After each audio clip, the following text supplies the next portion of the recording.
Selamat malam. Berjumpa lagi dengan saya DGS Official. Malam hari ini kita live untuk membahas mengenai batu penjuru dan juga mengenai batu karang.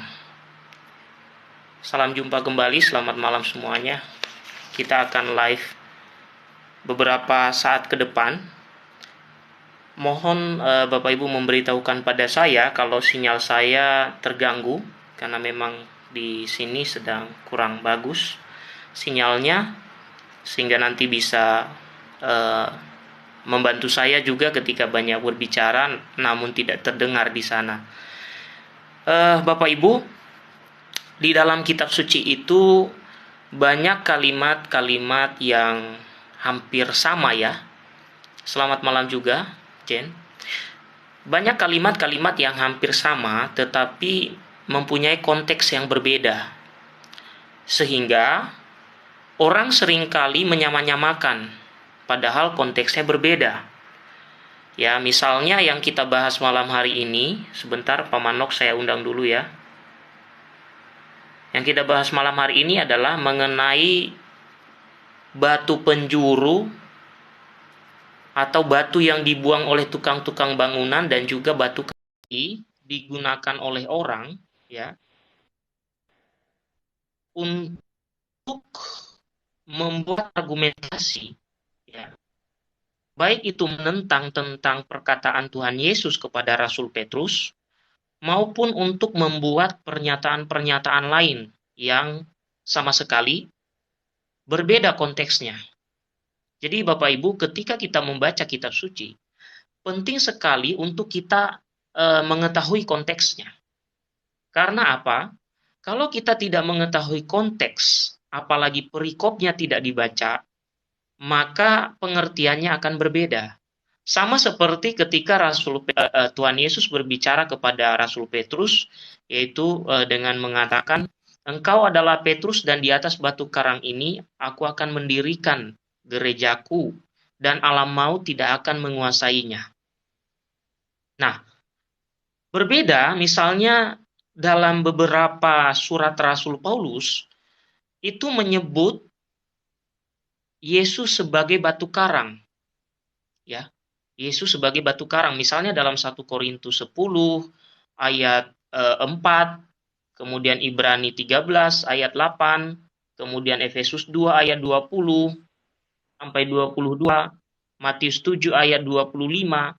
Nah, nanti kita akan membahas mengenai perbedaan dari apa itu batu penjuru atau batu yang dibuang oleh tukang-tukang bangunan dan apa itu batu karang yang dimaksud dalam beberapa perikop kitab suci yang lainnya. Sebelum itu saya serahkan dulu kepada Komandan Satu yang akan memimpin kita dalam diskusi malam hari ini. Komandan Satu pimpin kita dalam doa lah sekali-sekali ya. Aduh, gimana ya? Ya, baik. Selamat malam teman-teman yang sedang nonton pada malam hari ini. Kita akan membahas seperti kemarin kita udah janjikan ya, walaupun kita sedikit telat karena saya tadi ada kegiatan dan dari Komandan Gias juga ada kegiatan ya, Komandan ya. Ya, Sama-sama capek ini kita dari kegiatan kita. Tapi kita tetap harus gaskan, teman-teman. Kita akan membahas apa itu batu penjuru dan apa itu batu karang. Apakah sama saja pemaknanya atau berbeda nih? Kita harus tahu apa maksud dari penulis menggunakan kata batu penjuru dan batu karang. Nah, ini pasti akan merujuk kepada beberapa hal yang menjadi dogma gereja Katolik dan beberapa hal juga yang menjadi dasar iman kita mengenal yang namanya pengajaran yang rasuli atau apostolik ya teman-teman. Ya, sebelum itu, sebelum kita memulai pada malam hari ini katekesenya, ada baiknya kita memulainya dengan doa, walaupun saya doanya belum sempurna tapi disempurnakan ya nanti sama Tuhan. Masih belajar ya. Mari ya. satukan hati kita berdoa.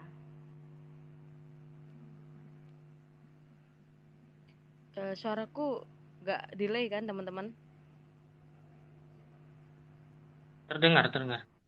Baik. Dalam nama Bapa, Putra, dan Roh Kudus. Haleluya, amin.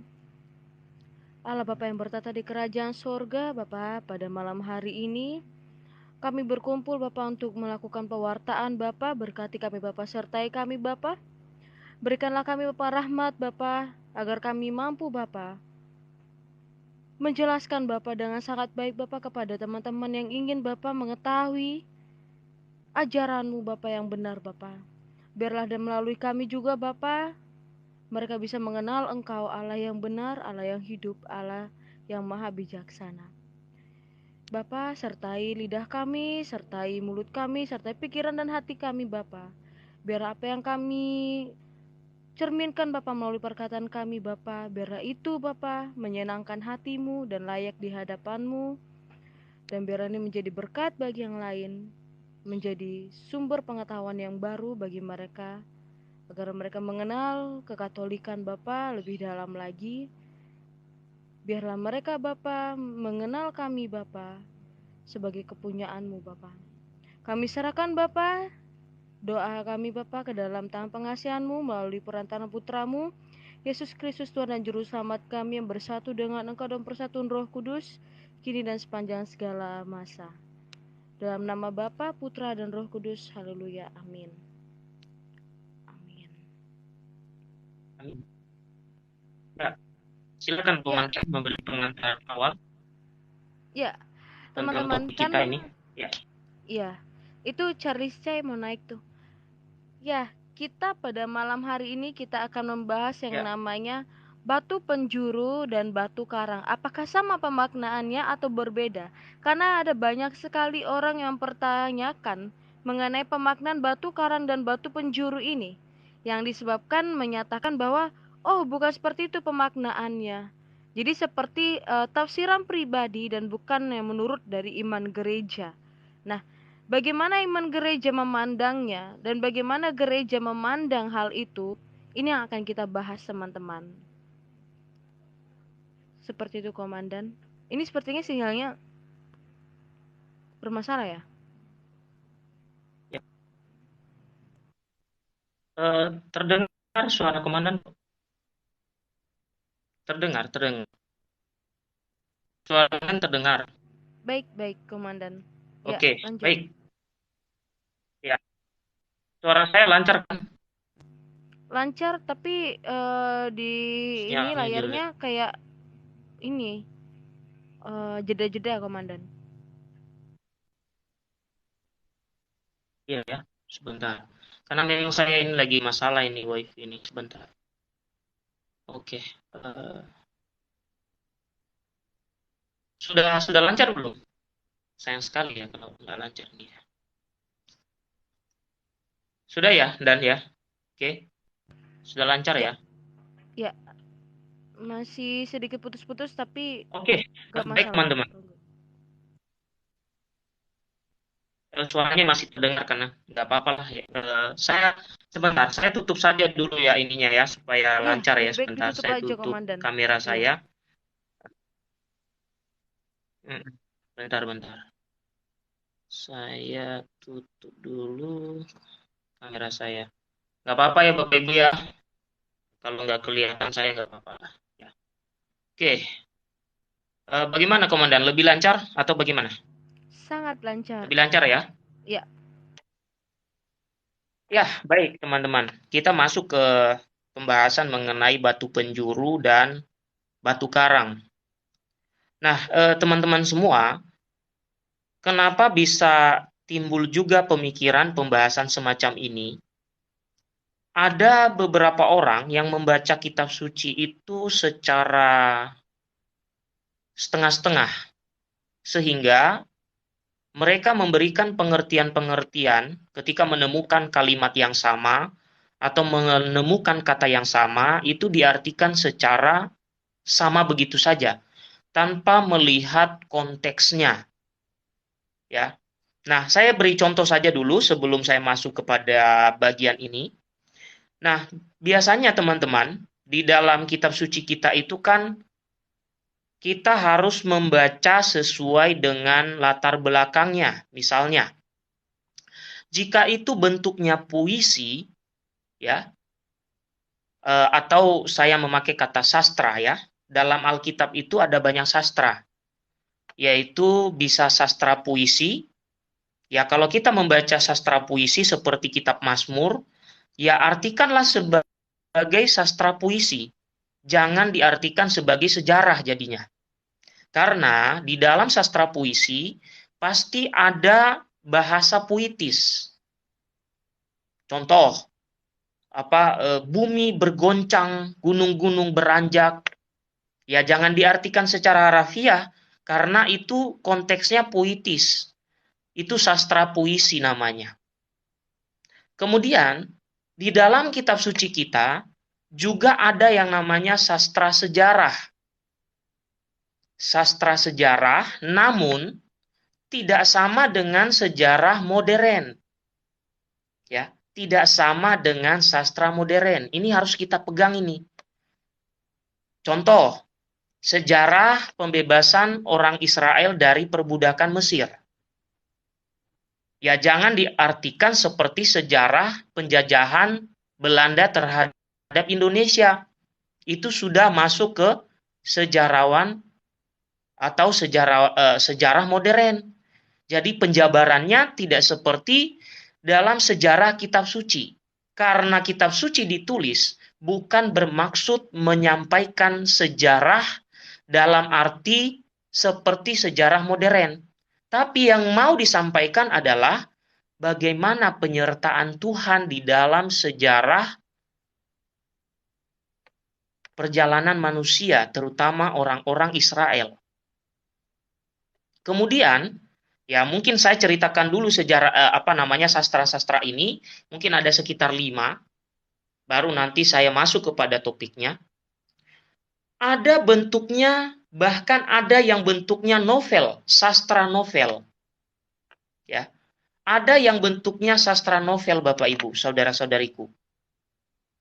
Contoh, ketika teman-teman membaca kisah Esther atau Ruth atau beberapa dari kisah Daniel, bentuknya itu diceritakan seperti penceritaan novel.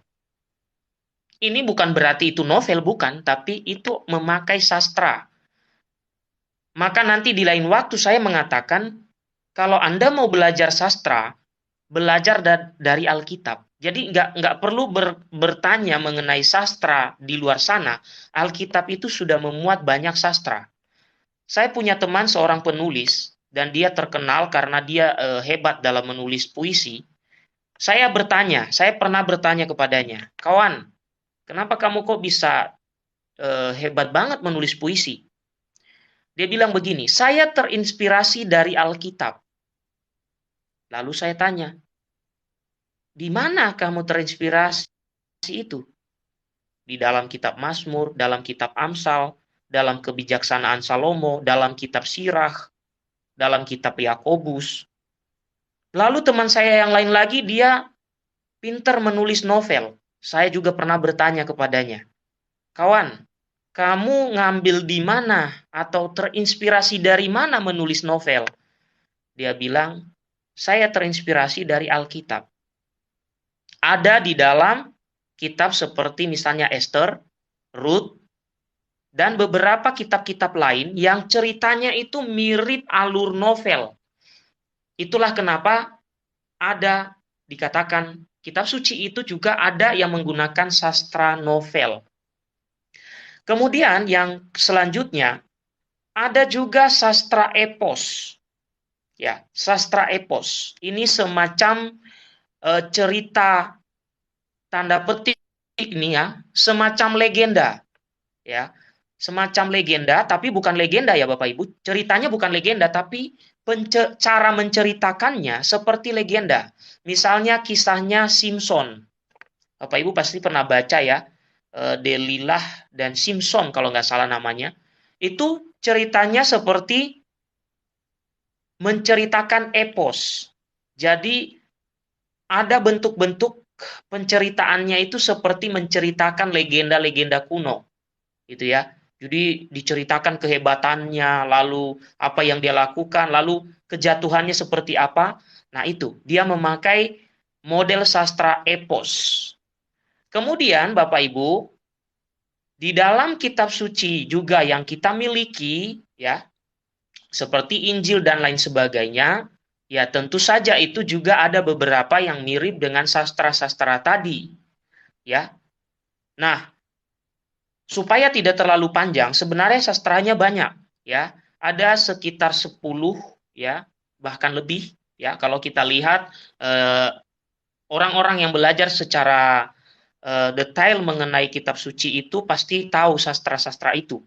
Maka saya memohon maaf kepada teman-teman nanti yang mengetahui sastra-sastra itu, kemudian jika ada yang saya sampaikan itu salah, gitu ya. Nah, sekarang kita masuk kepada topik. Bapak Ibu, di dalam kitab suci kita itu ada kalimat-kalimat yang sama, namun pengertiannya berbeda. Berhubung yang kita bahas adalah tentang batu penjuru dan juga atau batu yang dibuang oleh tukang-tukang bangunan atau dan juga batu karang, maka kita harus masuk kepada konteks. Mari kita lihat dulu kitab suci kita, ya, saya buka kitab suci ini. Di dalam surat-surat Rasul Paulus terutama, dia selalu mengucapkan kata batu karang, batu penjuru yang merujuk kepada Yesus. Nah, ini harus kita bedakan ya. Rasul Paulus itu mengirim surat, lalu di dalam apa yang dia tulis, dia konteksnya adalah menceritakan bahwa Yesus itu adalah batu penjuru atau batu yang dibuang oleh tukang-tukang bangunan. Jadi ini Rasul Paulus nih yang menyampaikan. Atau nanti Rasul Petrus juga menyampaikan. Lalu konteks yang lain adalah Tuhan Yesus yang bicara tentang batu karang. Oke, sekarang kita lihat dalam surat Rasul Paulus. Mungkin saya dibantu oleh Komandan 1 Korintus 10 ayat 4, Komandan. Baik, sebentar ya. Oke.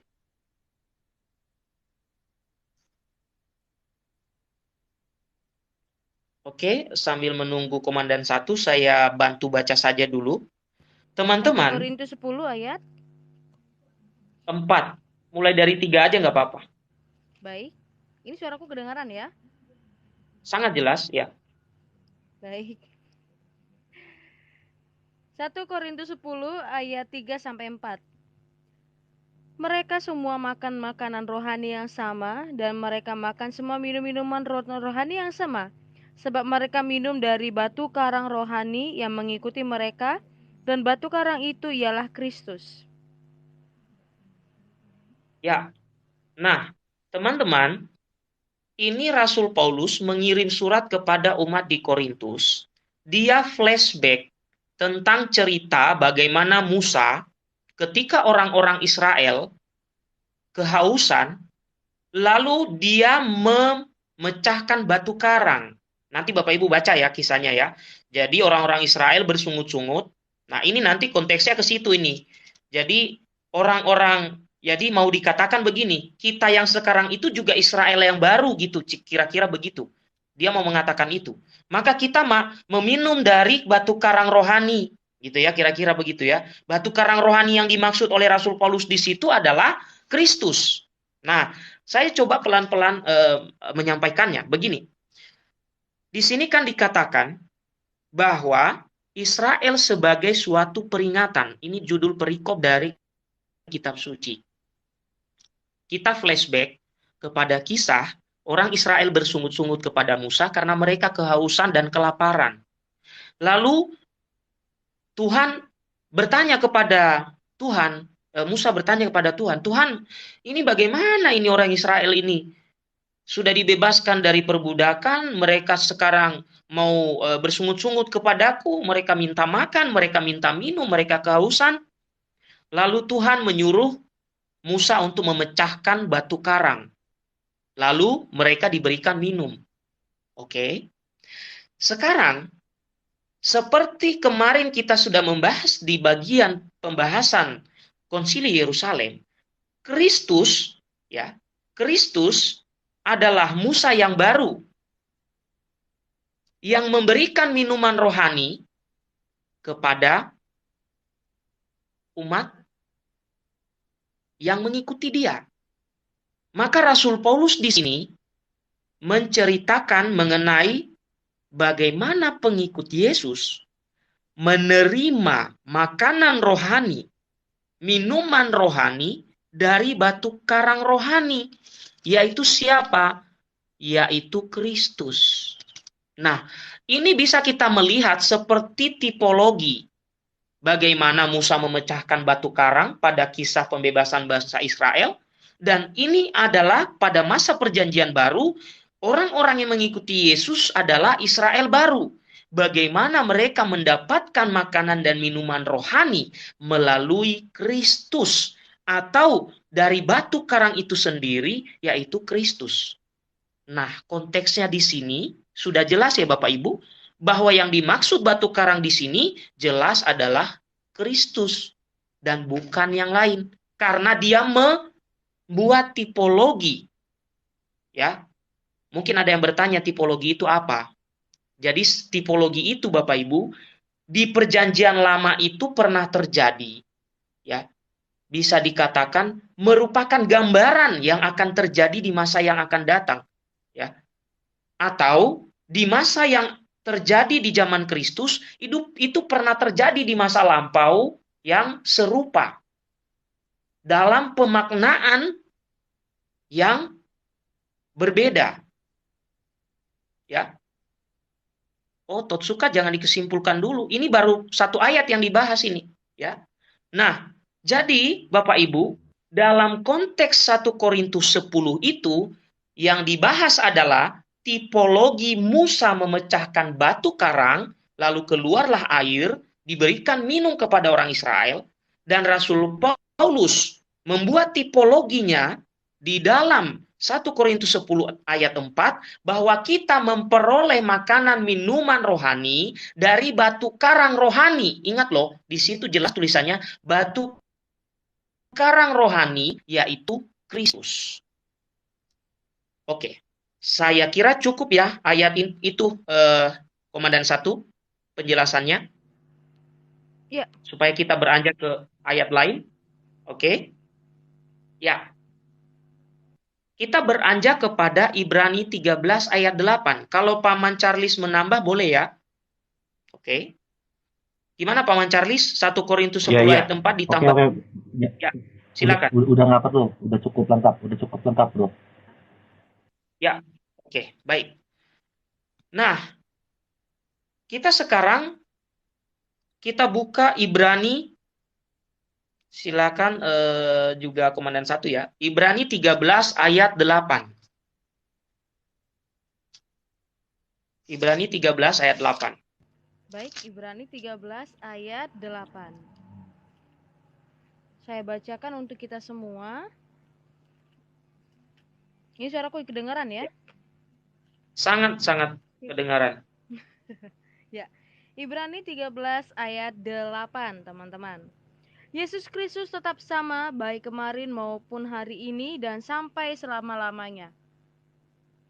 Oke. Di sini perikopnya adalah tentang nasihat dan doa selamat. Kenapa saya kaitkan dengan Ibrani 13 ayat 8? Minuman rohani dari batu karang rohani yang tadi, yang kita terima, yang dikatakan dalam 1 Korintus 10, itu tetap sama dari dahulu sampai selama-lamanya. Artinya apa? Bahwa batu karang rohani itu jelas adalah Yesus Kristus. Sesuai tipologi bagaimana Musa memecahkan batu karang rohani itu.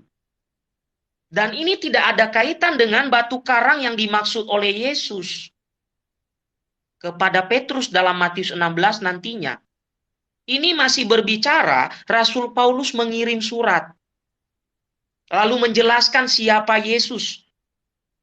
Dan dia mengatakan, dia menunjukkan tipologi tadi. Mengenai batu karang rohani yang dia ceritakan. Sekarang kita beralih.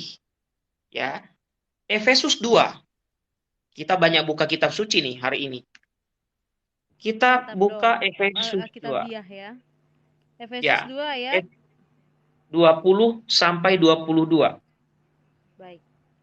Efesus 2 ayat 20 sampai 22 ya teman-teman. Saya bacakan untuk kita semua. Yang dibangun di atas dasar para rasul dan para nabi, dengan Kristus sebagai batu penjuru, di dalam Dia tumbuh seluruh bangunan, rapi tersusun menjadi bait Allah yang kudus di dalam Tuhan. Nomor 22 juga ya. Ya, boleh. Di dalam Dia kamu juga turut dibangunkan menjadi tempat kediaman Allah di dalam Roh. Oke. Nah, ini juga di dalam pembahasan kita kemarin dikatakan bahwa gereja itu didirikan atau dibangun di atas dasar para rasul dalam istilah apostolik. Lalu kemudian dikatakan, di dalam Dia tumbuh seluruh bangunan rapi tersusun menjadi bait Allah yang kudus di dalam Tuhan. Itu di ayat 21. Nah, Bapak Ibu Saudara-saudariku, Rasul Paulus di sini sedang menyampaikan bahwa persatuan umat Allah itu ada di dalam Kristus Yesus. Dan tentu saja karena ada di dalam Kristus Yesus, maka umat Allah itu di dalam bangunan yang Dia bangun itu atau di dalam hierarki yang tersusun itulah kita dapat menemukan, kita dapat menjadi bait Allah yang kudus. Ini mau mengatakan apa? Karena gereja dibangun di atas para rasul tadi, dan nanti ada kaitannya dengan Rasul Petrus yang dipilih sebagai pemimpin supaya tersusun, ya, supaya tersusun rapi, ya. Maka dari itu, tentu saja kepemimpinan rasul-rasul nanti, terutama Rasul Petrus, tidak terlepas dari batu penjurunya, yaitu siapa? Kristus. Jadi gereja yang didirikan di atas para rasul itu tidak boleh terlepas dari batu penjurunya. Siapa batu penjurunya? Yesus. Nah, batu penjuru inilah yang memilih orang-orang tertentu di dalam bangunan itu supaya rapi, supaya tersusun. Ya. Maka dalam iman Katolik dikatakan bahwa Kristus mendirikan gerejanya dan menetapkan hierarki-hierarkinya. Menetapkan secara tersusun dengan memilih pemimpin dari itu tidak bisa tercapai apabila gereja yang didirikan di atas para rasul ini terlepas dari batu penjuru. Maka batu penjuru dan para rasul yang dipilih oleh Kristus itu harus satu padu, itu harus dipersatukan, itu harus satu semangat di dalamnya. Sehingga tidak terjadi yang namanya perpecahan. Justru ini menunjukkan kepada kita bahwa karena Kristus ada di dalam gereja itu, maka persatuanlah yang ada. Maka dikatakan tadi, dibangun di atas dasar para rasul dan para nabi dengan Kristus Yesus sebagai batu penjuru. Bapak Ibu, hanya tukang bangunan yang tahu yang saya ceritakan. Batu penjuru itu, kalau Bapak Ibu, nah kalau saya salah nanti boleh dikoreksi. Kalau zaman dahulu, nggak tahu zaman sekarang. Kalau zaman dahulu waktu saya kecil, ketika orang-orang membangun sebuah bangunan, itu kalau zaman sekarang kan pakai paku bumi ya, dilubangi dulu sampai sedalam berapa gitu ya, karena begitu berat bangunan yang akan dibangun supaya kuat maka dipakai paku bumi, ya itu yang dikatakan di zaman modern ini. Tapi di zaman saya kecil, ya saya zaman kecil juga sudah modern sih.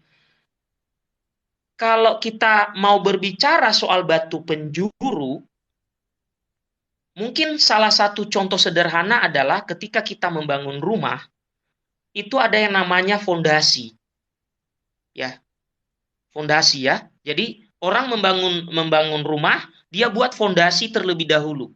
Kalau di zaman dahulu Bapak Ibu tidak seperti sekarang. Kalau sekarang instan banget membangun suatu proyek bangunan gitu ya.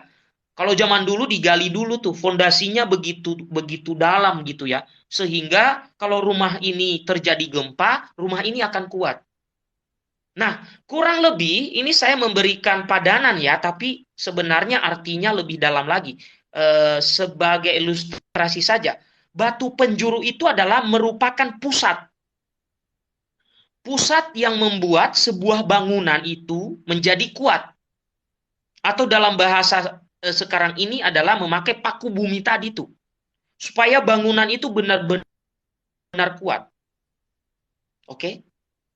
Nah, tadi dikatakan ya, gereja dibangun di atas para rasul dengan batu penjurunya adalah Kristus. Berarti apa? Kristus itulah yang menopang segala-galanya supaya bangunan ini, gereja yang didirikan ini benar-benar kuat. Kristuslah yang menguasai segala-galanya. Kristuslah yang mengilhami gereja yang didirikan di atas para rasul ini. Dan kemudian Kristus juga memberikan tanggung jawab kepada para rasul ini. Ya. Itu yang kita lihat dan kita saksikan nanti di dalam kisah Matius 16 ayat 18 Bapak Ibu. Oke. Saya kira bagian itu sudah cukup jelas, dan nanti kalau kurang jelas silakan Bapak Ibu baca dokumen gereja, Katekismus Gereja Katolik ya. Ada pembahasannya mengenai itu. Oke. Bagaimana Komandan 1? Sudah cukupkah atau semakin belibet? Ya, itu sebenarnya udah cukup ya. Kita bisa melihat perbedaan penjelasan Paulus ketika di Efesus dan juga di Korintus. Di mana Korintus dia menjelaskan secara pendalaman sejarah ya. Ternyata sejarah bangsa Israel ya, merujuk kepada batu karang tersebut. Iya, tipologi. Nah, kemudian yang di Efesus di mana dia menyatakan bahwa dari para rasul lah maka gereja itu akan terbentuk. Sebagai kepalanya itu adalah Yesus Kristus, batu penjurunya. Yang itu maksudnya ya kan, Komandan? Ya, betul. Nah, ini bisa kita lihat teman-teman pembedaannya ketika pembahasan batu penjuru dan batu penjuru yang ada di dan batu karang yang ada di 1 Korintus tadi dan juga di Efesus.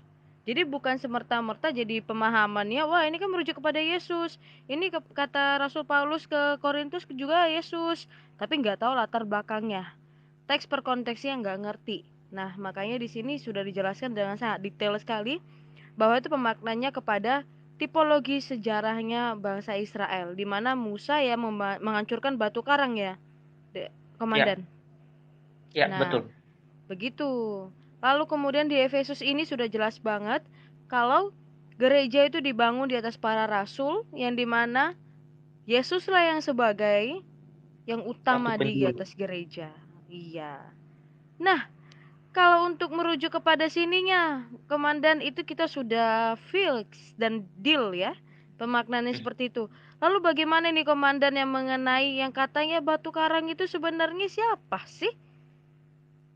Yang dimaksudkan oleh Matius 16 ayat 18, karena banyak banget orang yang membeda-bedakan. Satu ayat itu bisa dijadikan beda katanya, Komandan, satu katanya di situ.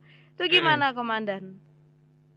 Iya, disinilah juga kita bisa melihat ya. Tadi ketika saya baca seperti tadi kan, Komandan, kita bisa melihat kan ini sangat beda gitu loh. Maksudnya kalau hanya membaca tidak tahu ilmu tadi yang saya beritahukan itu tipologi kalau di dalam kita mendalaminya, itu tipologi. Jadi sesuatu yang pernah terjadi di masa lampau diartikan secara baru di dalam perjanjian baru dan diartikan secara rohani.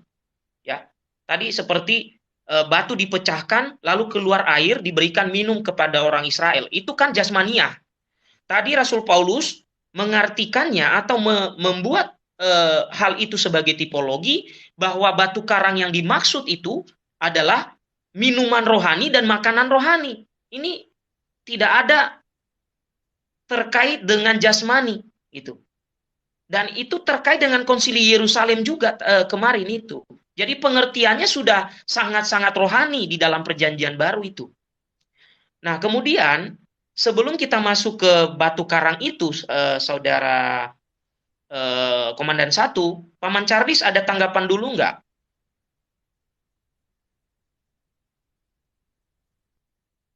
Halo? Halo, iya. Halo, sorry. Iya. Ya. Jadi gini, memang berbeda ya ketika Paulus mengatakan tentang di 1 Korintus itu dengan yang di Efesus ya. Jadi di Efesus itu memang sudah menambahkan para rasul. Dan ini ingin menunjukkan bahwa generasi pertama itu sudah berlalu dan gereja itu adalah generasi yang berikutnya gitu. Dan ini menurut tafsirnya Vincent M. Smiles ya.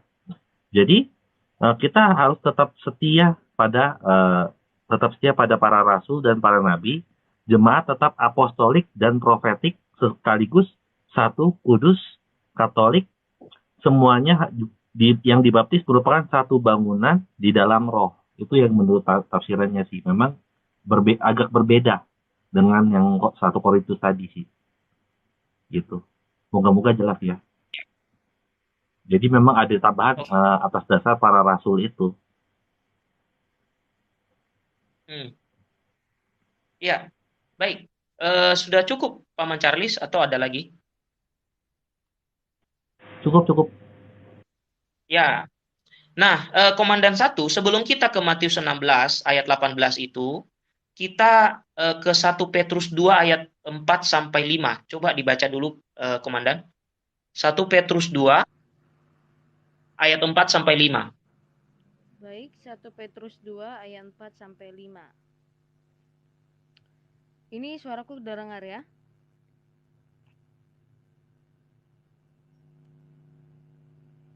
Terdengar kan? Ya.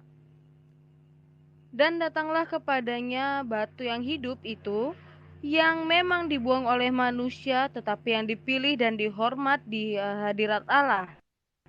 Dan biarlah kamu juga dipergunakan sebagai batu hidup untuk membangun suatu rumah rohani bagi suatu imamat kudus, untuk mempersembahkan persembahan rohani yang karena Yesus Kristus berkenan kepada Allah. Oke.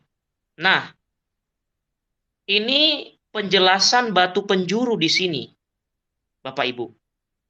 Kalau melihat perikopnya, di atasnya itu kan Yesus Kristus batu penjuru.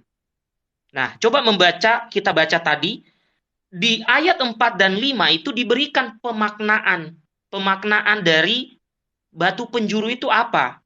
Itu ya. Dan datanglah kepadanya batu yang hidup itu, yang memang dibuang oleh manusia, tetapi yang dipilih dan dihormat di hadirat Allah.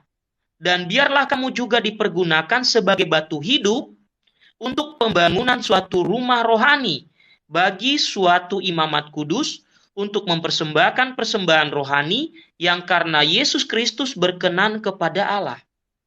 Nah, teman-teman, bagian ini kan sangat berbeda dengan yang disampaikan di dalam Matius 16 ayat 18. Nah, kalau ini dikatakan bahwa Yesus itu datang kepada kepunyaannya sendiri, tetapi kepunyaannya sendiri tidak mengenal dia, bahkan membuang dia. Makanya Tuhan Yesus berkata kepada orang Israel, suatu bangsa, ya, kerajaan Allah akan diambil daripadamu dan diberikan kepada suatu bangsa. Dan bangsa itu yang mana? Ya, Israel baru itu, yaitu gereja. Ya, suatu bangsa, kerajaan Allah akan diambil daripadamu dan diberikan kepada suatu bangsa. Kenapa sampai Tuhan Yesus mengatakan itu? Karena ia datang tapi ditolak. Ya. Ia dibuang oleh manusia di sini tulisannya ya. Ia ditolak oleh manusia. Tapi kita diminta datang kepada batu yang hidup itu. Batu yang hidup yang dimaksud di sini, ya jelas konteksnya adalah Tuhan Yesus. Bahkan dikatakan supaya kita juga menjadi batu, ya. Dalam arti di sini dikatakan supaya kita juga digunakan sebagai batu hidup juga.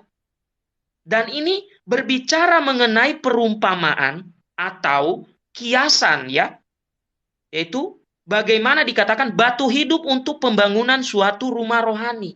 Batu hidup di sini artinya menghidupi bagaimana Kristus menghidupi dan memberikan contoh kepada kita.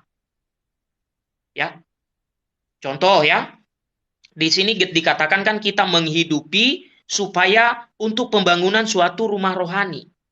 Ini bukan semata-mata mau dikatakan yang kelihatan, tapi rumah rohani di sini adalah pertama-tama diri manusia sendiri. Jadi dia mau mengatakan, Rasul Paulus mau mengatakan, hendaklah kamu meneladani Yesus Kristus itu. Meskipun dia dianggap oleh manusia itu dibiarkan, diremehkan, tidak dianggap dan lain sebagainya, tetapi toh dia memberikan suatu hal yang baik, memberikan sesuatu hal yang bermanfaat untuk umat manusia, menyelamatkan manusia. Kira-kira begitu.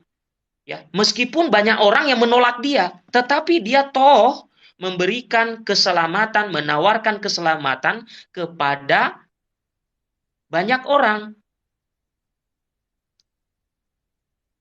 Oke.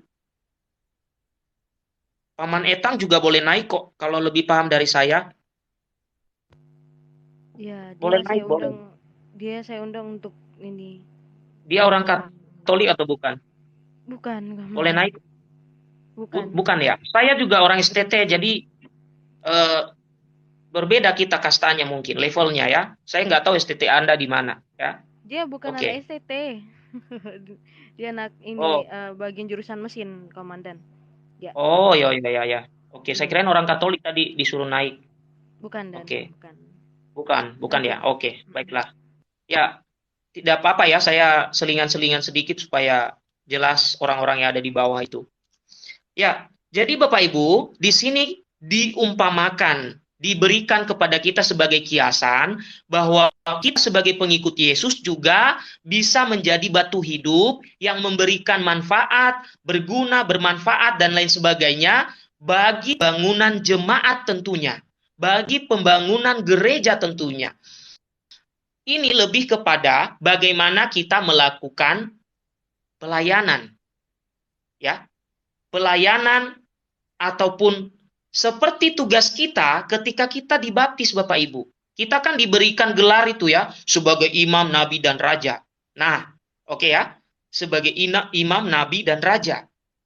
Oke. Nah, di situ sudah berbicara mengenai bagaimana kita kalau kita pelayanan, kalau kita melakukan sesuatu itu bukan untuk diri kita sendiri, tapi demi pembangunan jemaat, demi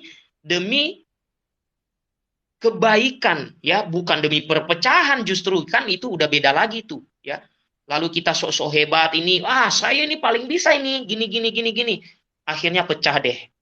Padahal kita itu bisa melakukan itu untuk membangun jemaat, untuk membangun seluruh ya jemaat yang ada di dalamnya demi kebaikan ya. Kita tahu ya Bapak Ibu, ada di dalam gereja kita kan ada 5 tugas gereja itu ya. Ada kerikma lah, ada diakonia, ada koinonia, ada macam-macam. Ada 5 ya. Saya tidak sebutkan semua supaya tidak terlalu lama, nanti saya jelasin lagi. Ya, yang penting bagian ini Bapak Ibu itu terkait dengan 5 tugas gereja itu. Ya, ada koinonia, diakonia, kerikma, apalagi Paman Charles yang 4 itu? 4 itu apa? Kok saya lupa ya.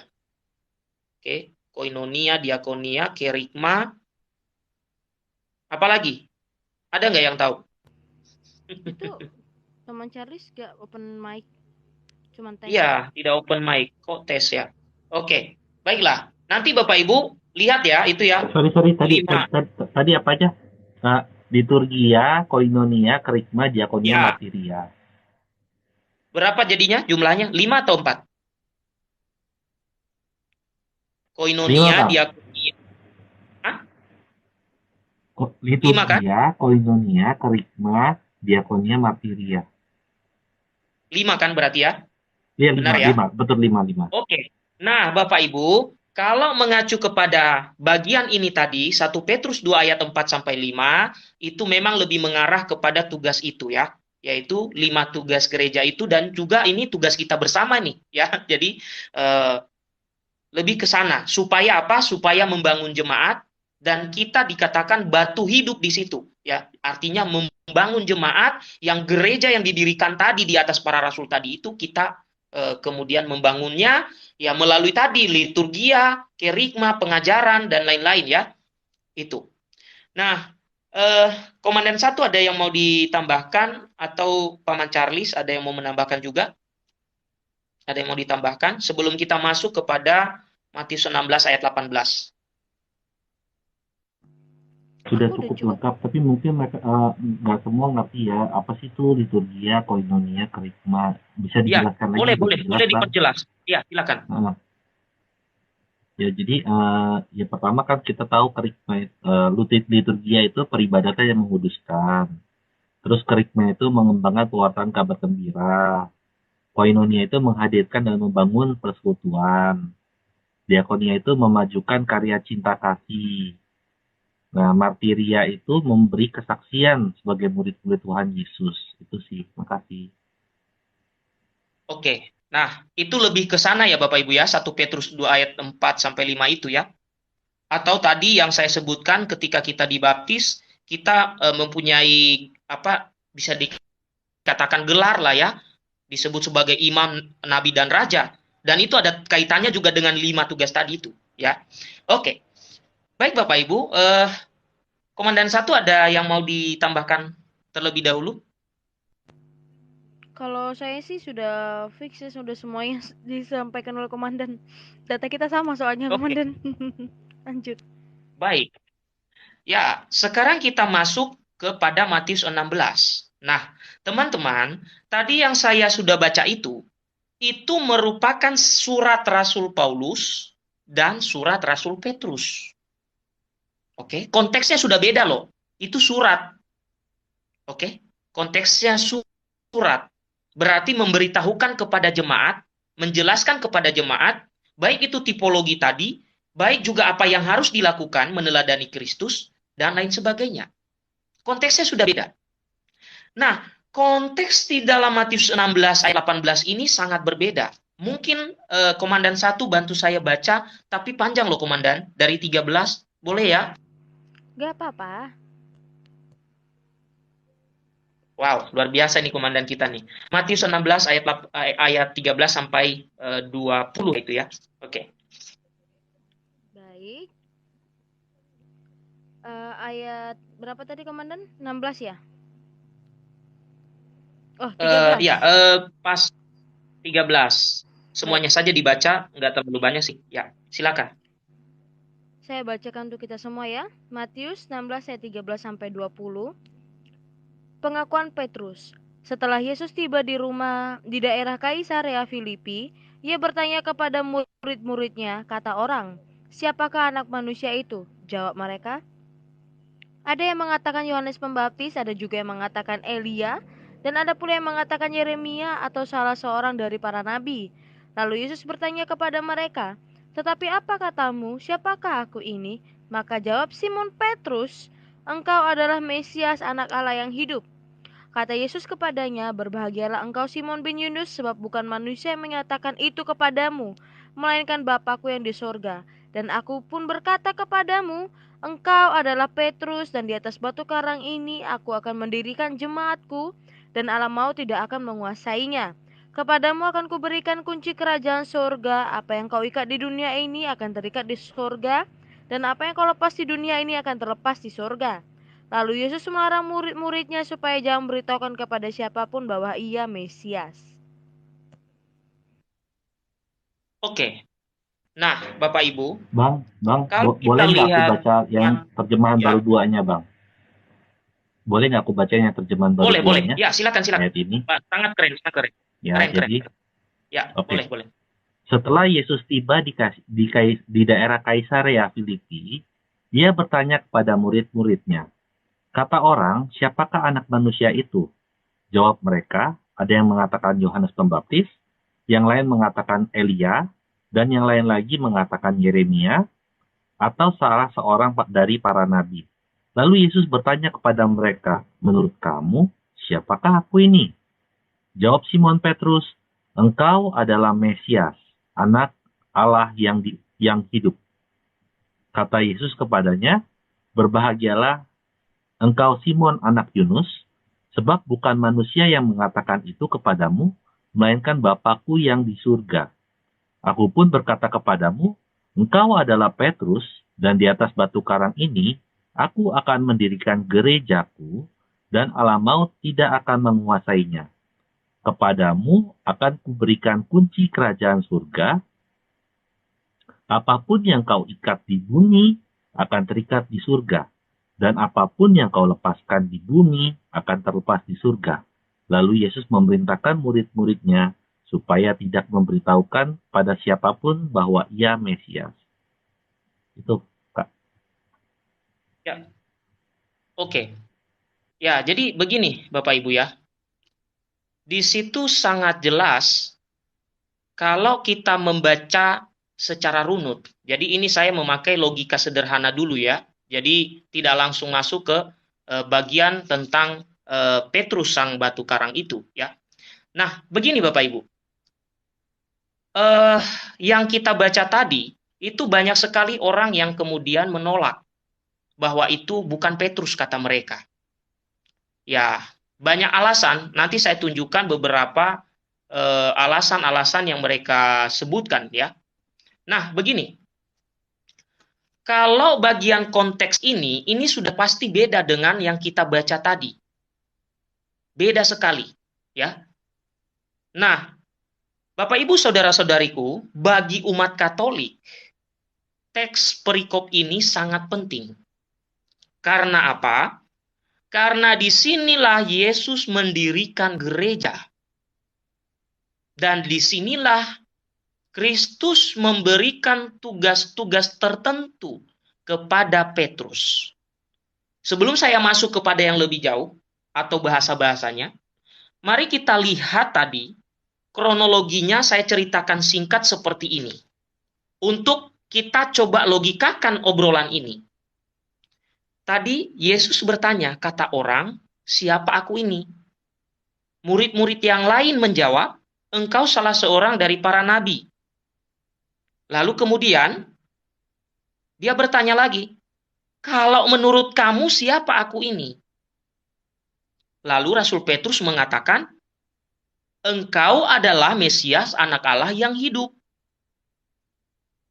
Ternyata jawaban Petrus benar, dikonfirmasi oleh Yesus. Berbahagialah engkau Simon bin Yunus, sebab bukan manusia yang mengatakan itu kepadamu, melainkan Bapakku yang di surga.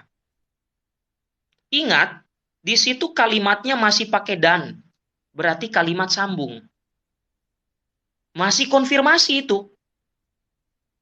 Dan konfirmasi yang selanjutnya adalah ternyata karena jawaban itu benar, maka ada lanjutannya. Tapi ini luar biasanya. Karena apa? Dia mengatakan, Yesus mengatakan, dan engkau adalah Petrus. Dan di atas batu karang ini, aku akan mendirikan jemaatku, dan alam maut tidak akan menguasainya. Ingat, masih ada sambungannya. Setelah mendirikan gereja di atas batu karang, yang adalah Petrus, logikanya adalah di ayat 19 itu. Kalau ayat 18 itu yang dituju adalah Yesus sendiri, maka tidak mungkin dia berikan di ayat 19 itu. Di ayat 19 itu kan mengatakan begini, Kepadamu akan kuberikan kunci kerajaan surga. Apa yang kau ikat di dunia ini akan terikat di surga. Dan apa yang kau lepas di dunia ini akan terlepas di surga. Jadi tidak mungkin hal itu diberikan pada Petrus jika ayat 18 itu bukan ditujukan kepada Petrus. Komandan ngerti nggak logikanya? Ya, Logikanya ngerti ngerti sekali. nggak? Kalau itu Ya kan? merujuk kepada diri saya nggak mungkin ngasihnya ke orang lain. Padahal itu adalah mengenai diri saya. Ah, betul. Kalau itu merujuk pada Tuhan Yesus, maka kenapa dia memberikan tugas pada bagian 19 itu? Mungkin saudara-saudaraku tidak mengerti maksud kunci kerajaan surga. Baca di kitab Wahyu. Kunci-kunci itu yang memiliki siapa? Hanya Yesus. Bahkan Tuhan Yesus mengatakan di kitab Wahyu, ya, Wahyu 1 ayat, sebentar, saya baca ya. Mengenai kunci itu supaya kita jelas ya. Siapa yang pemilik kunci? Pemiliknya ya, kunci itu. Dan kenapa dia bisa memberikan? Karena dia yang memilikinya. Oke, saya baca Wahyu 1 ayat, sebentar. Ini 8, sebentar. Oke, ayat 17 dan 18. Oke, dikatakan begini. Ketika aku melihat dia, tersungkurlah aku di depan kakinya, sama seperti orang yang mati. Tetapi ia meletakkan tangan kanannya di atasku, lalu berkata, jangan takut, aku adalah yang awal dan yang akhir, dan yang hidup.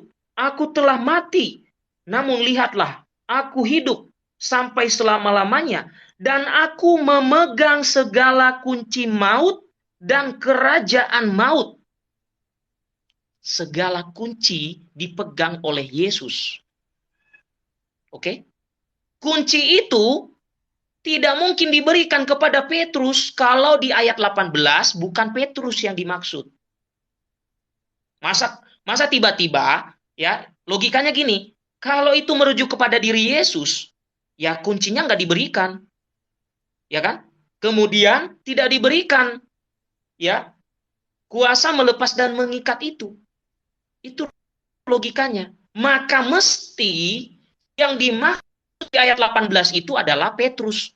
Maka gereja didirikan di atas Rasul Petrus. Sehingga dia memberikan kunci yang dia miliki tadi kepada Petrus. Sekaligus memberikan otoritas melepas dan mengikat. Dan ini bisa kita lanjutkan nanti ketika di Yohanes 21 ayat 15 sampai 21 di mana Yesus sendiri mengatakan pada Petrus, "Gembalakanlah domba-dombaku." Seorang gembala ya harus diberikan otoritas dong. Nanti kalau Tuhan Yesus sudah pergi, sudah naik ke surga, lalu yang mempunyai otoritas untuk suatu ajaran, untuk suatu ajaran iman dan moral siapa dong? Kalau Tuhan Yesus tidak memberikan, semena-mena dong orang nanti membuat ajaran. Makanya tadi dikatakan Tuhan Yesus itu membuat bangunan itu tersusun. Tadi ya, di Efesus 2 ayat 20. Membuat bangunan itu tersusun dengan rapi. Supaya apa? Tidak sembarang orang nanti menafsirkan kitab suci. Sembarang orang membuat aliran. Maka harus ada orang yang memegang kunci ini. Otoritas ini. Itu yang diberikan oleh Kristus itu. Maka nanti perintah menggembalakan itu terkait dengan Matius 16 ini. Nah, Bapak Ibu, lalu ada orang yang polemik. Mereka kemudian mempersoalkan tentang bahasa. Nah, sekarang saya baru masuk kepada bahasa. Tetapi sebelum masuk pada bahasa, saya memberikan kepada Paman Charles dulu.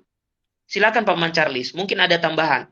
Itu baru logikanya tadi. Oke, ya, oke. Sebenarnya ketika Yesus mengatakan memberikan kunci ya kepada Petrus itu kaitannya dengan Yesaya 22 ayat 2. Aku akan menaruh kunci rumah Daud ke atas bahunya.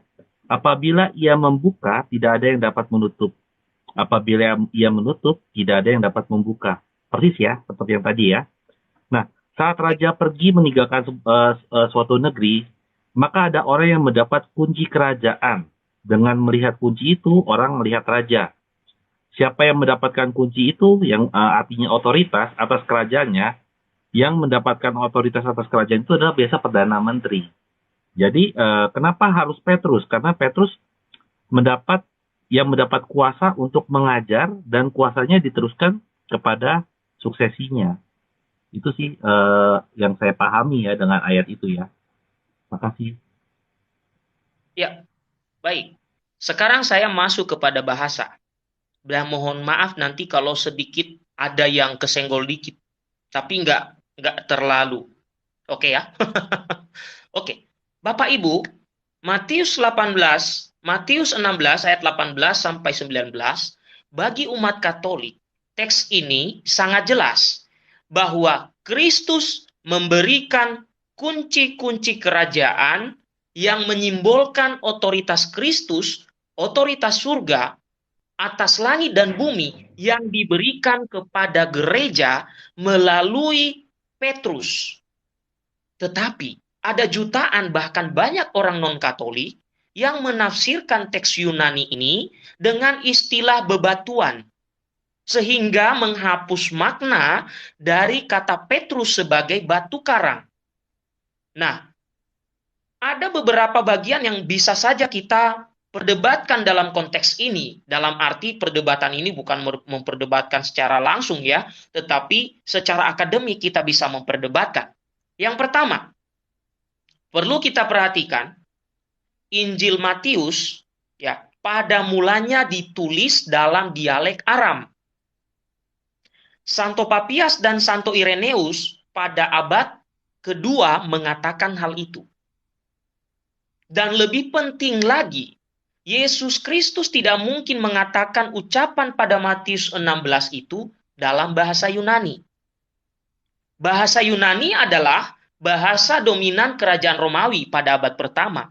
Tetapi sebagian besar umat Yahudi awam, di mana Yesus berceramah itu tidak fasih dengan bahasa tersebut atau bahasa Yunani. Maka satu-satunya dialek yang dipakai adalah dialek Aram. Ya, dialek Aram. Yaitu bahasa sehari-hari yang mereka gunakan pada saat itu. Dan ini kita bisa merujuk misalnya, Komandan 1 bisa buka Yohanes 1 ayat 4. Baik. Yohanes 1 ayat 4. Ini dialek Aram ini, ya. Ya, saya bacakan yang 4 ya. 42. Yohanes 1 ayat 42. 42. Bentar, mataku siwer. Baik. Ya. Begini bunyinya. Ia membawanya kepada Yesus. Yesus memandang dia dan berkata, "Engkau Simon anak Yohanes, engkau akan dinamai Kefas," artinya Petrus. Oke, mungkin ada yang berkata tadi, kok memakai Yunus tadi itu, Simon bin Yunus. Ini mengenai pemakaian bahasa. Ini bahasa Aram. Jonah, ya kan? Yohanes, Jonah. Ada pemakaian bahasa di situ, ya. Seperti Kleopas dan Alfeus, ya. Jadi ini saya jelaskan dulu supaya tidak ada yang bertanya-tanya lagi. Kok tadi di Matius 16, coba kita cek. Kita lihat ya. Matius 16 disebut bin Yunus, kok di sini disebut anak Yohanes? Ya kan? Coba ya, benar gak ya? Nah, ini nanti Bapak Ibu pemakaian bahasa. Ya. Ya, pemakaian bahasa Ya, beda, Bang. dari terjemahan. Beda. Ya. Beda. Satu Yohanes, Ya. satu Yunus. Ya, jadi itu karena terjemahan bahasa. Contoh yang paling konkret adalah kata Kleopas dan Alfeus. Kleopas itu dari bahasa Yunani, Alfeus itu dari bahasa Aram, tapi orang yang sama. Ya, jadi Alfeus dan Kleopas itu namanya sama itu. Karena diterjemahkan dari dua bahasa yang berbeda, maka pengertiannya atau sebutan kalimatnya beda. Kleopas, Alfeus, jauh banget. Ini juga sama nih, jauh banget. Dari Yunus ke Yohanes. Ini karena memang penggunaan bahasa dalam kitab suci Bapak Ibu ya. Bukan orang yang berbeda, bukan. Tapi penggunaan bahasa. Tadi Kleopas saya sudah kasih contoh. Ini bisa dibuktikan dalam tulisan Santo Papias mengenai Kleopas itu. Kleopas itu menurut Santo Papias itu sama dengan Alpheus. Karena penggunaan bahasa saja yang membuat beda. Ini juga sama. Nah, kita kembali ke penjelasannya. Bapak Ibu, Yohanes 1 ayat 42 ini bahasa Aram. Jadi kata kefas, ya, kefas yang digunakan di situ tadi ya, atau Petrus, berarti kefas dan Petrus itu sama. Kefas dalam bahasa Aram, Petros dalam bahasa Yunani. Sama artinya. Nah, kalau kita buka, saya kurang tahu apakah ditulis di situ ya, dalam kurung ya, kalau nggak salah ya, Yohanes itu ya. Komandan coba cek, ditulis nggak dalam kurung artinya Petrus? Biasanya ditulis sih. 42. Oke, biasanya ditulis aku dalam ngomong kurung. ternyata aku mute ya. Iya ada. Nah, betul kan? Betul, ya. Kefas itu, Bapak Ibu Saudara-saudariku, dalam bahasa Aram adalah batu karang. Kefas itu dalam bahasa Aram adalah batu karang. Dalam bahasa Yunani adalah Petros. Petrus.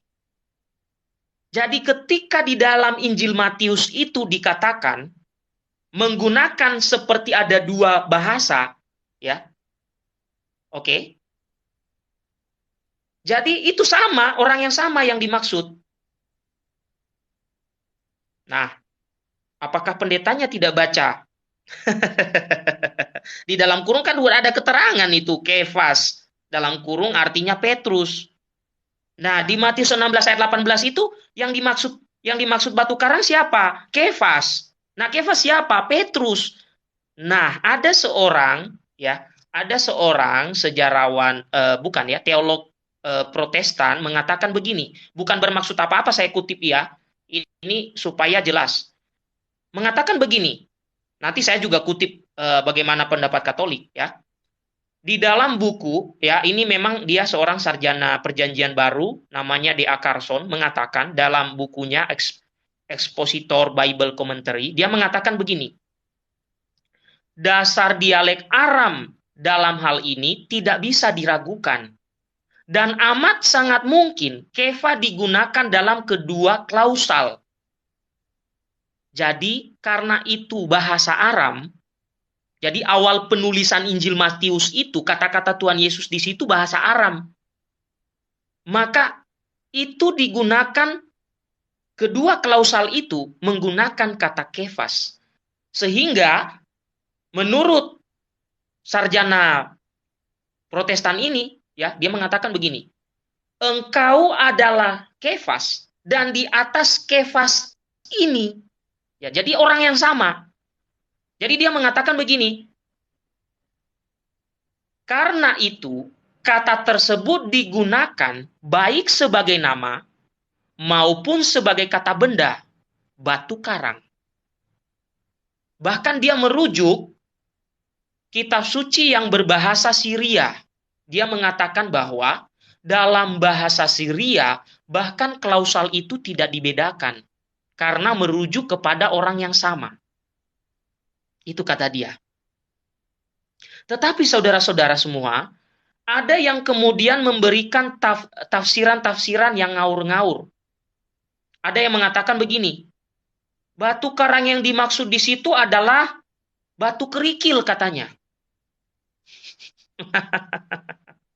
Jadi dalam bahasa Yunani koine tidak ada ya batu karang lalu kemudian artinya kerikil. Dalam teks Yunani tidak ada. Ya kalau batu kerikil ya membangun rumah. Benar ini kata komandan ini. Nah pertanyaannya Bapak Ibu, kenapa Matius itu tidak menggunakan kata itu aja gitu? Langsung dia gunakan gitu. Engkau adalah Petrus dan di atas Petrus ini aku mendirikan gerejaku. Kenapa ya? Mungkin ada yang bertanya. Jadi Bapak Ibu ternyata Petra adalah kata yang umum digunakan untuk batu karang. dalam bahasa Yunani. Bahkan dikatakan bahwa penginjil Matius itu menggunakan sebanyak 15 kali di dalam Injilnya untuk merujuk batu karang itu. Jadi akhirnya Petrus ini, ya, oke. Jadi ada yang mengatakan Petrus gitu loh. Tapi penginjil Matius menggunakan Petra. Karena itu yang umum digunakan dalam bahasa Yunani. Bahkan dia menggunakan sebanyak 15 kali. Ya. Kemudian Petros adalah istilah Yunani kuno yang tidak umum digunakan dalam Yunani Koine.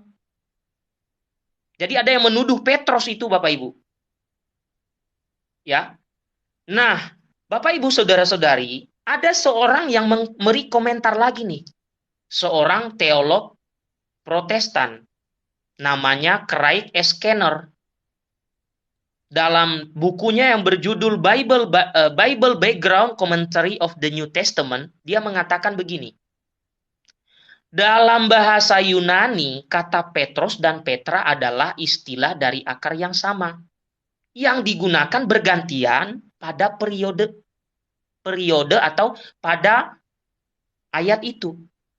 Jadi teolog ini Bapak Ibu membantah omongan orang yang mengatakan Petra dan Petros itu beda. Tadi yang saya katakan itu. Mereka membedakan Petra dan Petros. Dan memang ya, Injil Matius memang menggunakan kata Petra itu cukup banyak di dalam Injilnya. Oke. Dalam bahasa Yunani, Koine, ya. Nah, justru teolog ini mengatakan, lah itu kan orang yang sama. Bukan hanya pengakuannya, bukan hanya imannya, tetapi benar-benar Yesus mendirikan gereja. Ya. Oke. Maka kemudian Bapak Ibu, Kenner ini dan juga tadi Carson mengatakan, kami setuju dengan apa yang ditafsirkan oleh gereja Katolik. Bahwa itu tidak mempunyai perbedaan antara Petrus dan batu karang. Ya, Petrus dan Petra itu ya kepada diri pribadi yang sama. Nah, ditambah lagi Bapak Ibu, ada seorang evangelis atau seorang yang sering bukunya dipakai. Ya. Dia adalah seorang editor dan juga seorang doktor teologi, namanya adalah Oscar Kuhlman. Dia punya yang namanya Gerhard Kittel Theological Dictionary of the New Testament. Dia punya buku, judulnya begitu. Lalu dia mengatakan begini, itu hanya main-main kata aja itu penginjil Matius. Padahal itu orang yang sama. Kata-katanya begini kira-kira Bapak Ibu. Dia mengatakan gini. Permainan kata-kata yang sangat jelas masuk ke dalam teks Yunani tersebut. Memberi kesan identitas material antara Petra dan Petros. Sebagaimana itu hal mustahil untuk membedakan secara sempit antara kedua kata itu. Karena Petros sendiri adalah Petra itu sendiri. Tidak hanya imannya maupun pengakuannya. Dan ternyata, Bapak Ibu, apa yang dipahami oleh teolog-teolog ini ada sekitar 3 orang tadi saya sebut ya. D.A. Carson, kemudian Oscar Kuhlman, kemudian Craig S. Skinner, ya. Nanti Bapak Ibu cek aja di Google masih ada kok. Ada yang sudah meninggal tapi Oscar Kuhlman sudah meninggal tahun 1999. Tadi saya juga mengecek mereka bagaimana mereka di bidang teologi itu seperti apa sepak terjang mereka. Nanti cek aja. D.A. ya saya pelan-pelan. Teolognya adalah D.A. Carson, kemudian yang satunya Oscar Kuhlman, kemudian yang satunya adalah Craig S. Skinner. Nah, nanti silakan dicek bagaimana sepak terjang mereka dalam teologi. Nah, ternyata Bapak Ibu, ide-ide dari pendeta baptis tadi itu, teolog baptis, kemudian teolog Protestan Lutheran, ya, Oscar Kuhlman ini teolog Lutheran, Bapak Ibu ya. D.A. Carson ini teolog Baptis. Kemudian yang satunya, siapa namanya ini tadi? Craig Skinner itu juga adalah teolog Protestan, ya. Lebih ke Calvinisme dia, ya. Nah, ternyata Bapak Ibu, apa yang disebutkan oleh teolog-teolog Protestan ini ternyata seperti itulah yang diimani dan diyakini oleh Gereja Katolik juga, bahwa tidak ada perbedaan antara Petrus dan batu karang di situ karena memang Yesus mendirikan gerejanya di atas Rasul Petrus. Di atas Rasul Petrus maksudnya apa? Terkait dengan Efesus 2 ayat 20 tadi. Ya, didirikan di atas para rasul, terutama Rasul Petrus pertama-tama, karena dia yang nanti menggembalakan domba-domba. Yohanes 21 ayat 15 sampai 19. Nah, kemudian Bapak Ibu, tadi Paman Charlie sudah menjelaskan mengenai kunci, ya. Sekarang saya lebih jauh lagi, ya, itu benar. Nah, kalau mereka menggunakan misalnya kerikil, kerikil itu bukan Petros, tapi sepos. Dalam bahasa Yunani sepos. Wahyu 2 ayat 17. Di situ disebut sepos. Itu kerikil. Ya, kerikil. Atau karang, atau karang besar misalnya. Mereka mengartikan itu karang besar, bukan batu karang. Seharusnya bukan pakai Petros, tapi litos. Nah, ini tentang penggunaan bahasa nih Bapak Ibu ya. Jadi Bapak Ibu, orang-orang itu ya, mereka menggunakan untuk menghindari pemaknaan bahwa itu Rasul Petrus, ya. Mereka mengatakan itu litos, karang besar. Jadi bukan Petrus kata mereka. Oke? Ya, kalau itu dikatakan Yesus malah lebih aneh. Masa karang besar Yesus dikatakan? Ya kan? Anggaplah kita mengikuti cara berpikir mereka, oke, benar deh, kamu deh mengatakan itu litos. Litos itu artinya karang besar. Masa Yesus karang besar? Di dalam tadi surat-surat Rasul Paulus dan Petrus nggak disebut Yesus karang besar kok. Ya kan? Atau sepos, atau batu kecil. Ya masa Yesus mengatakan dirinya batu kecil? Dia batu penjuru kok. Ya. Nah itu, Bapak Ibu Saudara-saudariku. Jadi Jadi sebenarnya beda batu ya Bang ya. Jadi iya, beda batu ya Bang. iya. Nah, justru kan merendahkan Yesus kalau mereka mengatakan itu ditujukan pada Yesus dengan mengatakan itu litos atau itu sepos. Merendahkan Yesus sendiri kalau memang mereka menuju itu Yesus gitu maksud mereka. Ya. Jadi tidak benar Bapak Ibu. Batu karang yang dimaksud dalam Matius 16 ayat 18 itu adalah Petrus sendiri. Ya. Baik sebagai nama maupun sebagai orang yang ditunjuk di mana gereja didirikan. Kalau dipakai litos, ya artinya beda dong. Bukan batu karang, tapi karang besar. Kalau sepos berarti batu kerikil. Sekalipun saya putar logika Anda, anggaplah itu Yesus, lalu Anda tuduh itu litos. Di mana dalam surat-surat Rasul Paulus mengatakan Yesus itu karang besar? Nggak ada kan? Yesus itu batu kecil, nggak ada kan? Menghina Yesus malahan. Nah, jadi Bapak Ibu Saudara-saudariku, ya, dikatakan bahwa perlu juga kita ketahui penggantian nama Petrus tadi itu penting. Ya, saya kira tadi pembahasan bahasa dan mengenai pendapat para ahli-ahli dari kelompok lain tadi, ya, itu sudah cukup ya saya kira. Sebelum saya lanjut, mungkin ada tambahan dulu, Paman Charlie atau Komandan 1, karena masih ada berapa bagian lagi. Sudah sangat lengkap. Ya, Ah, ini juga sudah menyentuh sih. Jadi ada beberapa kayak gini ya. Ini saya baca dari katolisitas.org aja ya teman-teman. mengenai batu Petrus sebagai batu penjuru. Sama seperti yang dijelaskan oleh komandan tadi, bahwa memang itu hanya penggunaan kata saja sih. Penggunaan kata Petros dan Petra, yang dalam tata bahasa Yunani itu mengenal maskulin dan feminim. Ya, kalau dalam bahasa Inggris ya ada yang namanya kata benda dan kata kerja ya. Gitu. Yang diterapkan bukan hanya terhadap manusia namun juga terhadap benda-benda. Yang seperti dibilang oleh komandan tadi.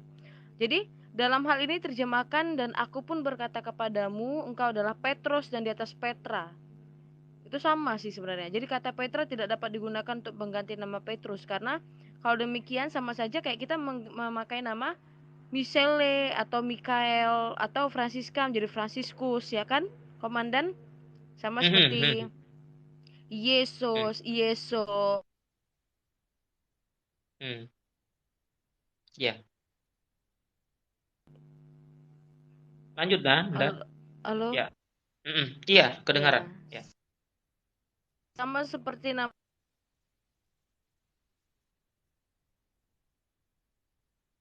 itu bisa beda penyebutan ya, komandan ya? Ya. Oh, sinyalku, komandan. Ya, seperti nama Yesus yang setiap berbagai bahasa. Ya, seperti nama Yesus kalau di berbagai bahasa itu beda-beda penyebutannya, komandan. Seperti Indonesia Yesus, Inggris Jesus, Arab Yashu, kalau orang Ibrani bilang Yeshua, dalam bahasa Yunani itu Yesus, kan begitu. Jadi itu sama saja, hanya permainan bahasa sih dari terjemahan beberapa kata ya. Nah, lalu kalau dalam segi kelogisan kalimatnya kita lihat aja bahwa penafsirnya ini Petrus dan Petrus itu adalah hal yang sama gitu, bukan yang berbeda, tapi itu adalah hal yang sama, hanya saja digunakan dengan kata yang berbeda. Satunya untuk merujuk kepada manusia, satunya merujuk kepada benda. Begitu. Nah, dan ini juga dikutip dari Bapak Gereja. Tadi komandan udah singgung Papias ya. Kalau saya singgungnya Santo Clement dari kepada Yakobus. Yang dimana dikatakan dalam surat Clement ya ke James judulnya. Tahun 221 yang dimana isinya, be known to you, my Lord, that Simon or Peter, who for the sake of the true faith and the most sure foundation of his doctrine was set apart to the foundation of the church, and for this end was by Jesus himself with his truthful mouth named Peter, the first fruits of our Lord, and the first of the apostle, to whom first the Father revealed the Son, whom the Christ with the good reason blessed the call and allege. Itu yang dikatakan oleh Santo Clement, di mana kita tahu semuanya Tuhan telah memilih Simon. Itu kata Santo Clement kepada Yakobus. Dan Santo Jerome juga mengatakan hal yang sama. But you, Jovianan, will say, it was on Peter that the church was founded. Itu di Matius 16 ayat 18 yang dikutip oleh Santo Jerome. One among the 12 of chosen to be there had in order to remove any occasion for division. Begitu, komandan, kata Bapak Gereja kita ya. Ya, oke. Nah, itu juga bukti-bukti yang sangat nyata ya Bapak Ibu. Mereka lebih tahu tentang para rasul karena mereka adalah murid-murid dari Bapak Apostolik rata-rata, dan bahkan mereka ada juga yang sebagian hidup di zaman Bapak Apostolik, bahkan di zaman para rasul ya. Paman Charles, ada yang ditambah dulu? Ya, cuma saya mau ingetin Santo Jerome itu sebenarnya Santo Hieronymus ya. Jadi orang kadang-kadang kalau Katolik kan lebih familiar dibilang Santo Hieronymus ya daripada Santo Jerome gitu. Ya. Saya cuma ingetin aja. Makasih. Oke, baik. Saya lanjutkan. Nah, tadi saya sudah minta Komandan 1 membaca Yohanes 1 ayat 42. Di situ kan penggantian atau penggantian nama Simon ya Oke, penggantian nama Simon ya. Saya bacakan ulang. Yohanes ini sedikit lagi kalau teman-teman sudah mulai agak ngantuk-ngantuk ya. Oke. Tadi Yohanes 1 ayat 42.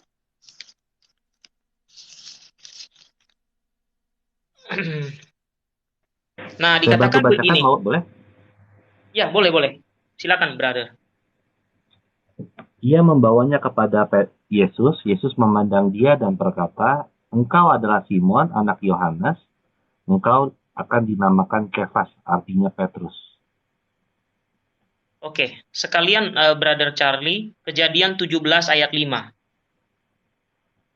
Aduh, nggak bisa buka, Kak.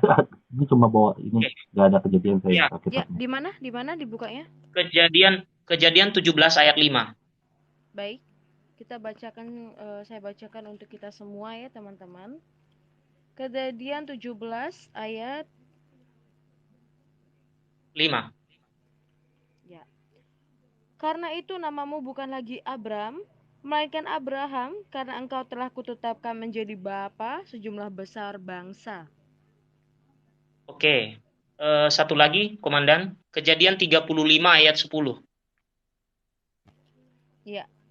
Kejadian 35 ayat 9 sampai 10. Ya, beginilah saya bacakan untuk kita. Setelah Yakub datang dari padang Aram, maka Allah menampakkan diri pula kepadanya dan memberkati dia. Firman Allah kepadanya, "Namamu Yakub. Dari sekarang namamu bukan lagi Yakub, melainkan Israel. Itulah yang akan Oke. menjadi namamu." Oke. Ya.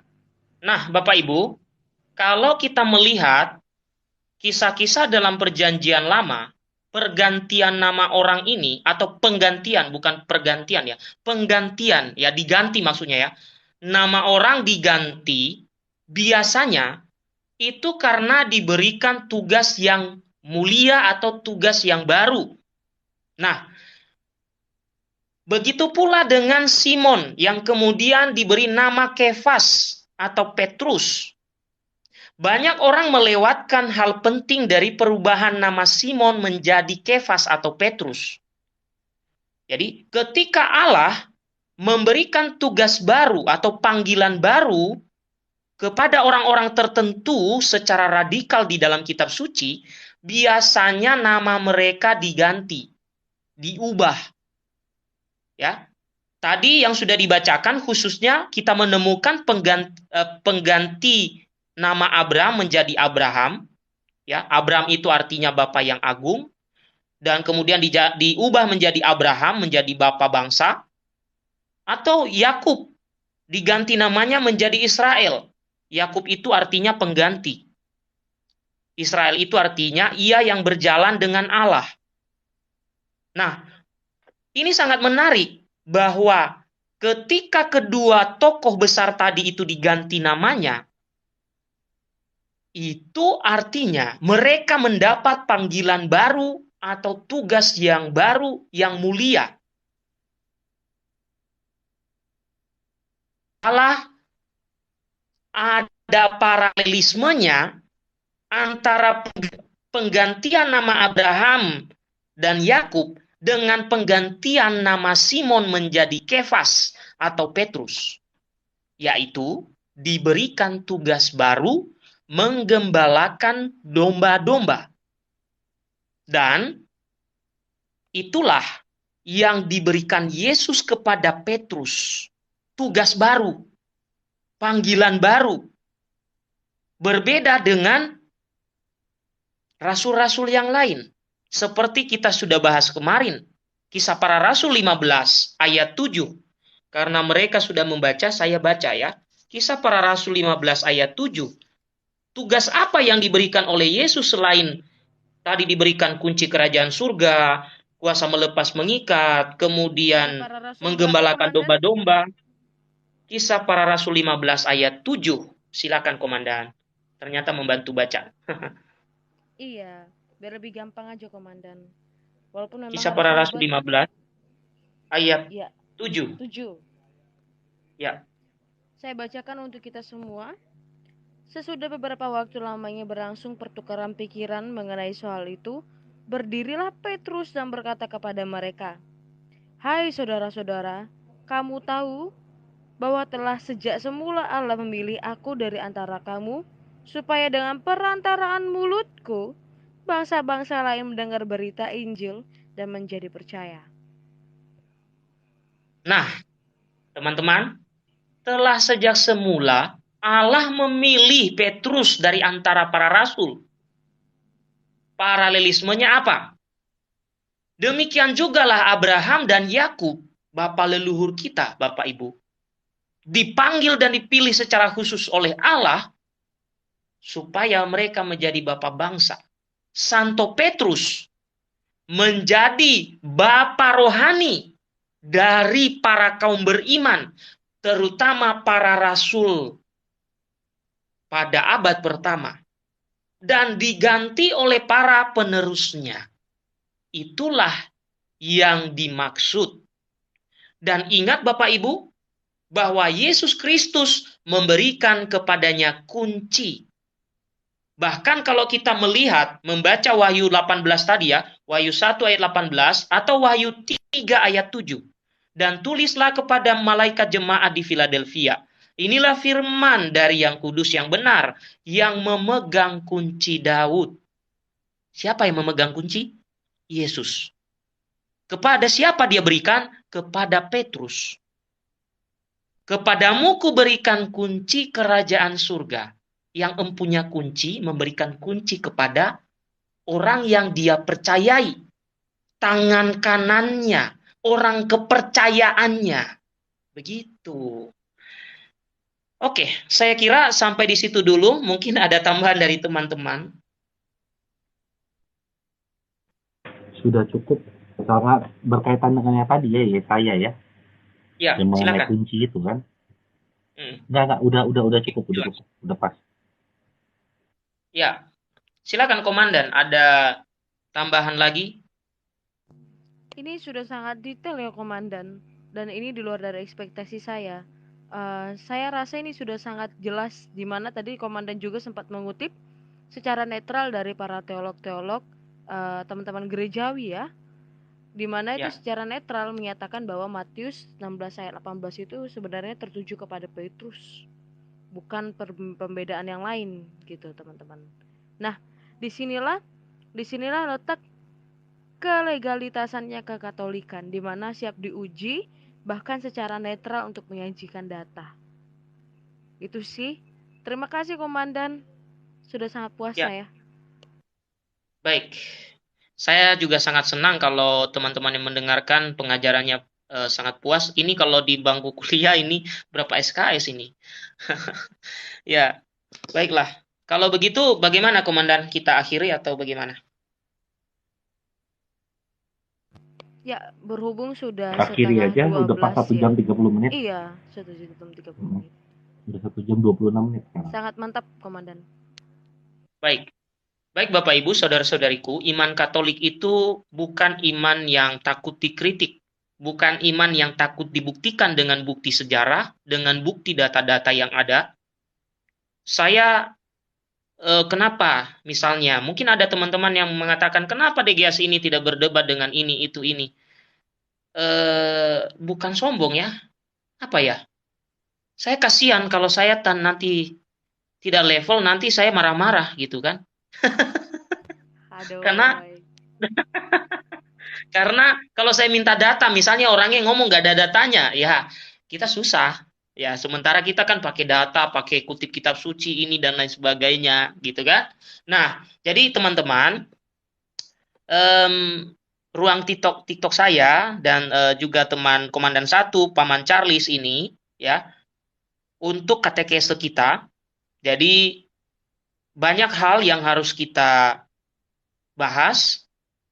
Saya usulkan kita membahas besok kalau ada waktu, juga Komandan 1, kalau saya juga ada waktu ya, kita membahas, saya usulkan ini ya, karena keprihatinan saya juga menonton video-video, obrolan-obrolan di beberapa ya komal inilah ya, di TikTok ini, yaitu kita bahas tentang kepalsuan Injil Barnabas.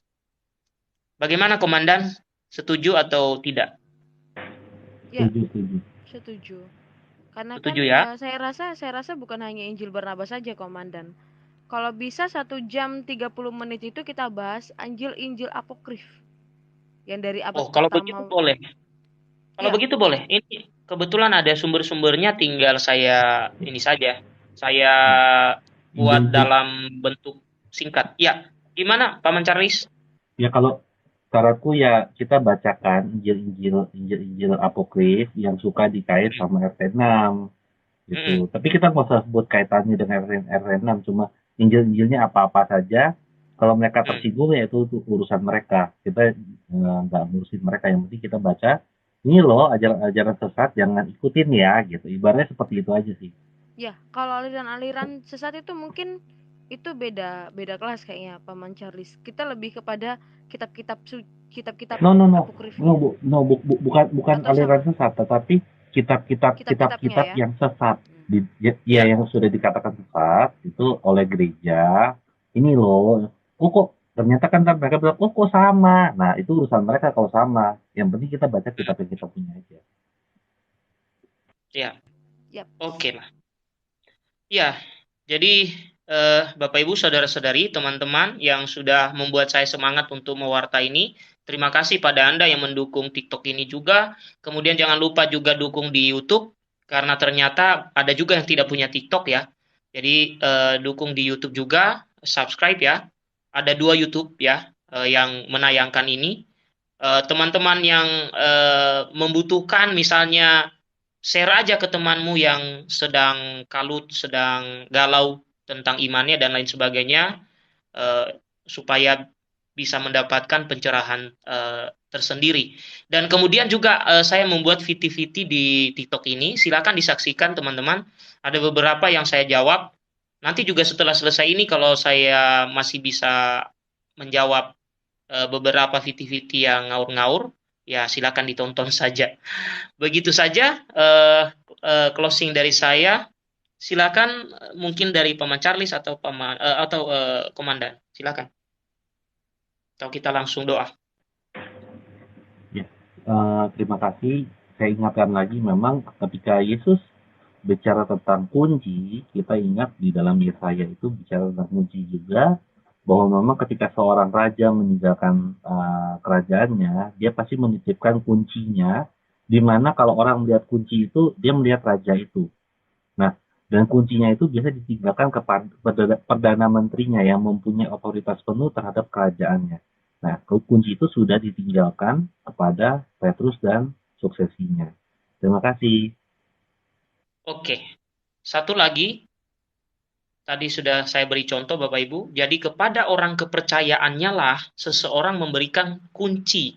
Ibarat sebuah perusahaan, ya, atau ibarat ada seorang bos, lalu dia mempunyai seorang karyawan kepercayaannya, hanya kepadanya lah diberikan kunci. Dan hanya dialah yang bisa membuka. Atau bahasa lain, tangan kanan bosnya. Ah, gitu kira-kira. Kalau kurang mengerti juga dengan istilah yang kami pakai tadi itu ya. Tangan kanannya Tuhan Yesus gitulah kira-kira. Ya. Oke, begitu saja. Komandan 1 bagaimana? Aku hanya mengingatkan besok kita akan live seperti jam 9.30 ini ya teman-teman. Mungkin bisa telat juga jam 9.45 karena ada sesuatu hal yang dan yang lain ya Komandan ya. Saya juga masih ada kegiatan ramah tamah. Jadi saya Saya ingatkan juga lagi. sama. Nah, jadi kita ingatkan lagi ya Komandan, besok kita akan live membahas mengenai kitab-kitab sesat yang telah dikutuk oleh gereja. Yes. Pukul Oke. 21:45 teman-teman. Jangan lupa ya ditonton dan dihadiri kalau berkenan. Nah, kalau bagi mereka yang belum ada TikTok nanti bisa di-share aja YouTube-nya DGS Official sesuai dengan nama. Begitu. Terima kasih semua. Terima kasih, Komandan. Komandan pimpin doa lagi deh. Wih, ada Ya, Paman Charles. Komandan aja. Aduh. Yaudah, mari kita satukan hati kita berdoa dalam nama Bapa, Putra, dan Roh Bapa Kudus. dan Putra. Amin. Allah Bapa yang bertata di kerajaan surga, terima kasih Bapa, Engkau telah memberkati kami dari awal hingga akhirnya Bapa dalam pewartaan dan katekesi kami. Biarlah Bapa apa yang kami sampaikan pada malam hari ini bisa menjadi pengajaran yang baru Bapa bagi teman-teman yang menghadiri katekesi ini. Dan mereka semakin mengenal Bapa, maksud dan tujuan Bapa memberikan kunci kerajaan dan menetapkan Petrus sebagai kepala bagi kami umat-umat-Mu Bapa. Kami juga berterima kasih Bapa karena Engkau telah memberkati Bapa dan tidak satu pun hal yang terlewat Bapa yang kami bahas Bapa. Dan terima kasih atas penyertaan-Mu. Kami haturkan semua doa kami ini dan permohonan kami ini ke dalam nama-Mu melalui Putra-Mu Yesus Kristus Tuhan dan Juru Selamat kami